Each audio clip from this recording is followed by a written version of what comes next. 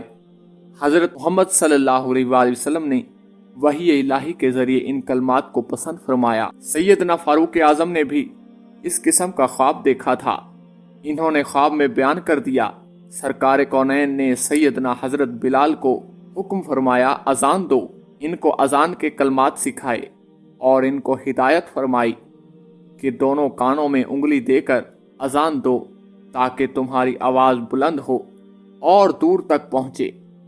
چنانچہ مدینہ کی فضاؤں میں نغمہ توحید بلند ہوا تو حضرت بلال حبشی کو دنیا اسلام کے پہلے مؤذن رسول ہونے کا عظیم اعزاز ملا۔